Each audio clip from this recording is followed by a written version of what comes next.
Kaming mga hog raisers or kitang mga hog raisers balik-balik ra gyud natong trabaho no, matag adlaw magpakaon ta sa tong mga baboy. Dili lang ni kay usa ka para nato ba nga mo income ta ani, pero ato aning responsibilidad para ato ni silang pakaunon kay sa ato ara man gyud sila nagsalig. Kung dili nato sila pakaunon so mamatay gyud ni atong mga hayop kay ato man gikulong. So usa sad ni sa atong responsibilidad nga ato silang tagaan og maayong pagkaon, tagaan nato sila og comfort no sa ilang pagpakabuhi ning kalibutan na kay in return maghatag man sad nato sila income. Unya ang usa sad sa kagulan problema ug mga kabalaka sa mga hog raisers o mga backyard farmers kay kining magdaot na ang lawas sa ato ang mga alaga. So pareha nako na ako'y usaron ka anay nga buntis og kuan 93 ka days na siya nga buntis, pero wala na siya mukaon. Ika 4th day na ron niya nga wala mukaon. So kini si Maymay. So mo nang naadjud ko iling kuranan di atubangan niya kay every time magsige kog check niya, maghungit sa dextrose powder, maghungit og feeds.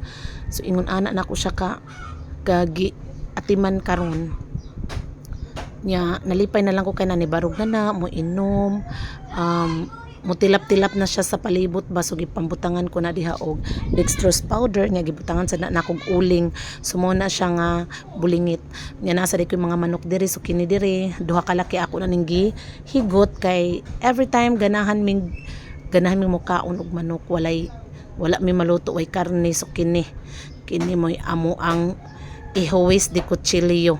So nindot nga naa ta sa bukid kay makapamuhi ra gyud ta. Nya sa amo ding luyo so ni asad koy gamay nga mga manok. Gamay ra gud ni sila, gud di pa kaayo ni sila dagko. So ako ni silang padakuon pa diri. Gamay ra kaayo ni nga area, luyo ra gyud ni sa amo. Gamay ra kaayo ning area pero amo lang gyud ning gihapon nga gigamit para kapamuhian og mga manok. Nya amo ning padakon. So puhon dili na mi magpalit og manok sa una, mamalit jud kog manok or kanang sama nang nay birthday. So magsaad jud ko magpost ko sa Facebook.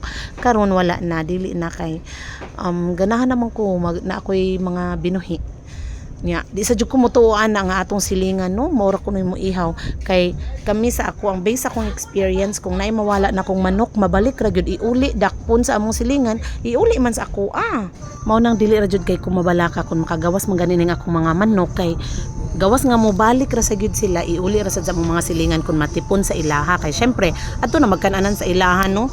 Unya ang ako asang mga manok mailhan kay ako man gikuhaan og pako. So dili na sila makalupad, sila nagdagan. Naa sa day koy naglumlum na diri. Naa pa jud diri sa gawas. Nasad koy naglumlum. So duha na kaputi-puti nako nga naglumlum. Unya naa pa jud koy usa ka manok nga itumo nakagawas diha. So diri sad sa among atubangan na asad mi mga binuhian. Mao nay tigkaon sa mga sobra sa iro, sobra sa baboy, sila sad ni mukaon. Unya naa sa day koy gisod bayi og laki nga gisulo diri sa tangkal. Ana ko siya diha pa itlugon sad kay para di sila magsapaway.